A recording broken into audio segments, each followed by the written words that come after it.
To connect a secure Django database to modern web and mobile applications, you need a highly efficient tool. That tool is the Django REST framework. Before we build one, we need to define what an API actually is. At its core, an API is a communication bridge that lets two completely separate applications talk to each other. When you interact with an app, a specific request cycle begins. The front-end application sends a message across this bridge and asks the API for specific information from the database. The database fetches the requested records, and then the API packages that answer into a universal, readable format called JSON. It then sends that data packet right back up to the front end. Modern front-end tools like React or Flutter don't speak Python. They rely entirely on this translation process to read your database and display content to the user. Traditional Django wasn't built for this. Out of the box, it is designed to take data and generate a fully rendered HTML web page to show directly to a human user. Mobile apps don't need buttons, colors, and layout code. They just need the raw data to populate their own native interface designs. Django REST framework strips away the HTML styling entirely. It takes the exact same database records and outputs pure, structured JSON. By plugging in this framework, Django stops acting as a website generator and becomes a universal backend, ready to serve data to any device. Step 1 is getting the tools in place. To follow along, you need Python installed and a basic Django project already up and running on your machine. Open your terminal and run pip install Django REST framework. This downloads the package directly into your local environment. Installing the package isn't enough. Django won't know the framework exists until you explicitly register it. In this code block from your project settings.py file, you can see the installed apps array.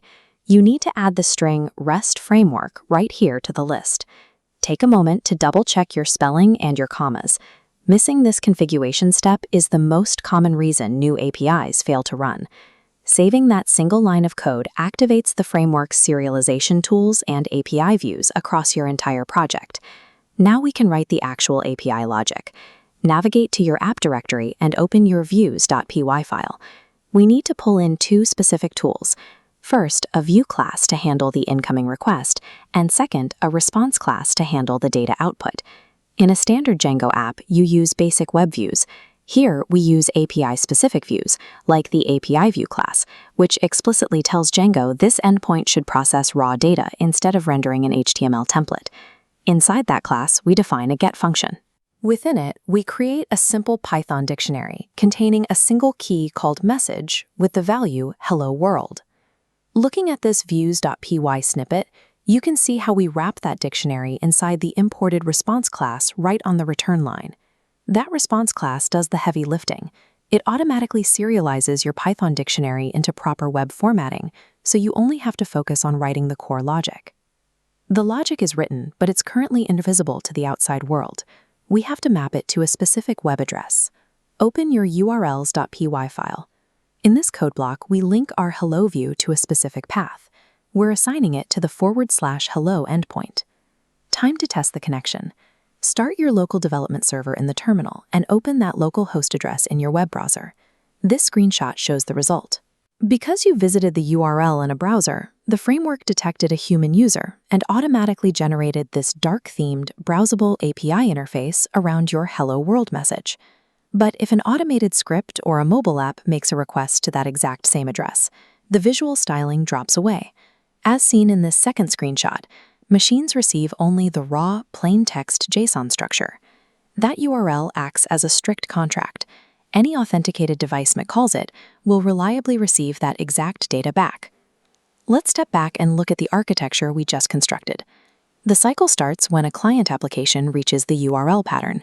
The router verifies the address and hands the request to the API view. The view executes our Python logic, packages the dictionary into JSON, and fires the response back to the client. In just a few steps, you installed the framework, configured a custom view, and successfully generated readable JSON data. Mastering this specific cycle gives you the exact foundation required to build complex, enterprise-grade backends. Before we wrap up, let's lock in those concepts with a quick review. Here are 5 questions covering definitions, the installation process, and the specific classes used today. Test your retention. Drop your answers in the comments below and see how they compare with the community. Getting the data to display is only the beginning. Hit subscribe so you don't miss the next session, where we secure this endpoint with user authentication.